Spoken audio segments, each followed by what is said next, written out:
Sebenarnya genetik itu nggak bisa kita bilang nggak kita hindarin. Cuman kita kembali ke rumus di awal. Proses keganasan itu terjadi adalah karena faktor genetik ditambah faktor trigger, pencetus. Anggap kita punya semua faktor genetik cancer. Tapi kalau kita biasakan kita menghindarin faktor-faktor karsinogenik tadi, artinya kita menghindari polusi, kita harus makan.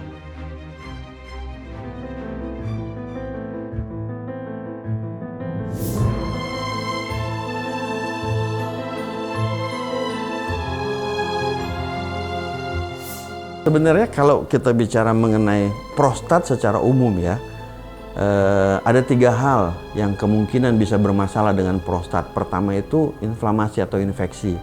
Kita lebih kenal itu istilahnya prostatitis.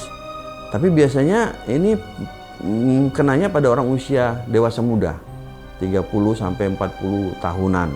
Lebih ke arah proses inflamasi atau peradangan gejalanya. Nah, kemudian yang 2, ada lagi masalah prostat itu yaitu masalah pembesaran prostat, di mana dari pembesaran ini sebagian besar itu sebenarnya jinak. Tapi ada 5-10% yang cancer. Nah, itu mulai timbul itu pembesaran tadi, yang secara umum ada pembesaran tadi itu biasanya usia 50-an. Nah, yang dari pembesaran tadi 5% ada yang ke arah cancer. Nah, jadi kalau ditanya gejalanya apa, gejala pembesaran prostat sama gejala kanker mungkin kurang lebih sama.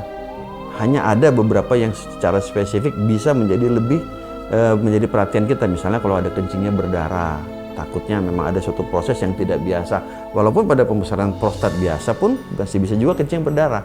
Jadi sebenarnya relatif sama kalau ditanya gejala. Tentu pertanyaannya, terus bagaimana dong biar kita bisa membedakan? Ini memang pembesaran prostat ini karena faktor usia enggak gitu. Ya kan? Ya tentu ada beberapa parameter yang bisa kita lakukan. Sama seperti mendeteksi apakah ada kemungkinan suatu kanker di tubuh kita, di organ lain, itu kita bisa melakukan pemeriksaan tumor marker. Yang spesifik untuk prostat ini ya tentu kita sarankan bila mencapai usia 50, kita akan sarankan setiap tahun sebagai screening tumor marker PSA. Nah, jadi kalau dia normal, kalaupun ada masalah prostat, ada gangguan berkemih, ada masalah simptom atau gejala, tapi kalau sepanjang PSA-nya normal, setidaknya kita bisa berasumsi, oh ini kemungkinannya bukan ke arah cancer. Gitu kira-kira. Jadi screening PSA setiap tahun itu disarankan buat setiap laki-laki yang sudah berusia 50 tahun ke atas.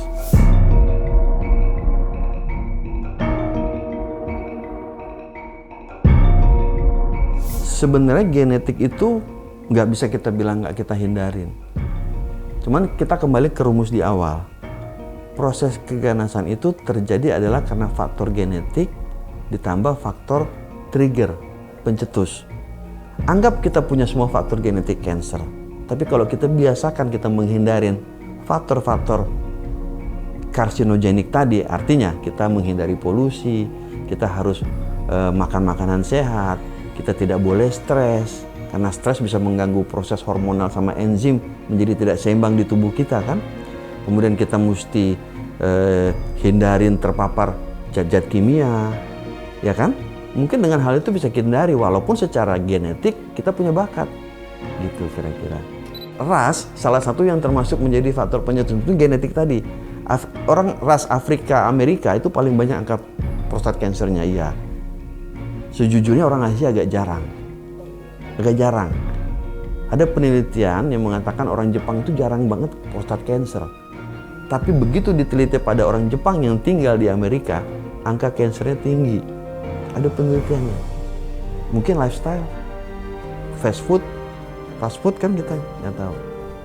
Gitu loh. Jadi ya ternyata faktor trigger atau pencetus tadi ya lumayan berperan. Ada sedikit pertanyaan yang mungkin sering ditanyakan, memang kenapa sih kok faktor stres kok bisa membuat faktor kanker, gimana hubungannya stres? Tapi ingat, di tubuh kita ini sebenarnya tubuh kita ini udah sempurna loh. Yang atur tubuh kita ini kan persoalannya kan cuma 2 yang paling kita tahu yang dominan mengatur, yaitu enzim sama hormon. Prostat ini salah satu penyakit yang juga dikontrol atau dikendalikan dengan hormon. Ya. Jadi kalau misalnya hormonnya udah nggak seimbang atau stimulusnya nggak seimbang, semua penyakit bisa timbul. Nah itu mungkin yang membuat orang kenapa stres, hidup di kota besar, akhirnya bisa menimbulkan bermacam-macam penyakit. Persis yang tadi Mas tanyakan. Kadang-kadang orang stres manifestnya kemana Mas?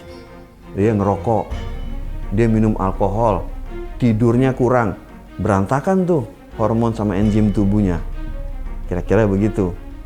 Makanya orang kalau dipikir-pikir ya mungkin saja orang di kota besar jadi lebih berantakan ke metabolisme tubuhnya karena tadi pulang kerja malam, kerjaan belum beres, sampai itu dia masih stres, kafe dulu gitu loh Mas, ya kan? Mungkin aja minum alkohol, ya kan?